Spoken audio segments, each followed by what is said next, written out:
When we speak of the history of Africa, we are too often pointed only to the great river valleys and the stone empires. But the true story of African civilization is written in the blood, in the memory, and in the movement of the people themselves. Look to the coast of East Africa. Many come for the sand and the sea, blind to the real history that watches them from the hills. Look behind the tourist hotels, behind the port cities. Look to the ridges and the sacred forests.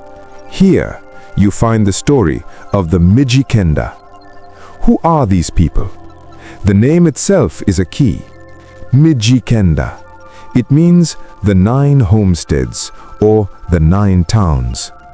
This is not one people, but a confederation of 9 distinct nations bound by a common tongue, a common memory, and a common destiny.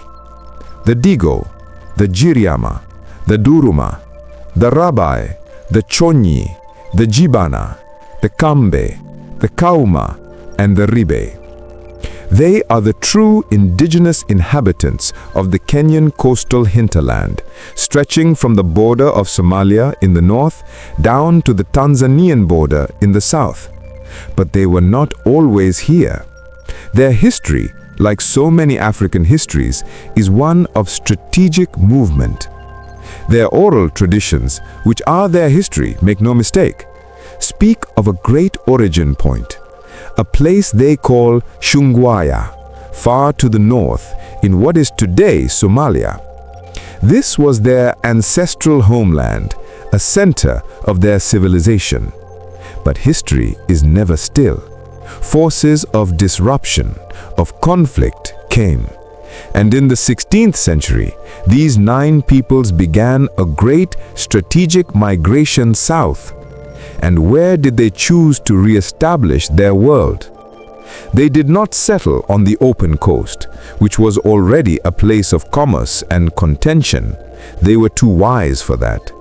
They went inland, they climbed the ridges, and they built their societies inside the deep, protected, sacred forests. They called them the Kayas. Let us be clear, the Kaya was not a village. That word is insufficient. The Kaya was a fortress, fortified and hidden, protecting the people from a hostile world. It was a cathedral, the center of their spiritual life, the place where they communed with the Almighty through their ancestors. It was a university, where the young were initiated and taught the laws of the people. And it was a parliament, governed by councils of elders, the Wazee.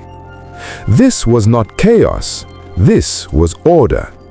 This was a sovereign African society, a social, political, and spiritual system of immense complexity, hidden in the heart of the forest. Each Kaya was a self-contained world. And what is a people without a connection to those who came before? The Mijikenda worldview is rooted in this understanding. The family is not just the living. The family is the living, the dead, and the yet to be born. You will see these carved wooden statues, the Vigango. These are not idols. That is a language of disrespect. These are markers of history, a library of lineages. They are a profound communion with the ancestors, a way of keeping the family line intact. These were farmers who terraced the hillsides. They were skilled ironworkers, traders who dealt shrewdly with the Swahili and the Arabs, but who never gave up their sovereignty. They controlled the trade from the interior to the coast.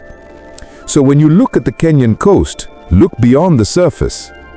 The history of the Mijikenda is the history of resistance, the history of strategic adaptation, the history of a people who, faced with disruption, did not break. They relocated, they reorganized, they rebuilt their world on their own terms. They are the keepers of the coast, the guardians of the sacred forests, and their story is a powerful, living testament to the endurance and the genius of African civilization. It is a story that must be told.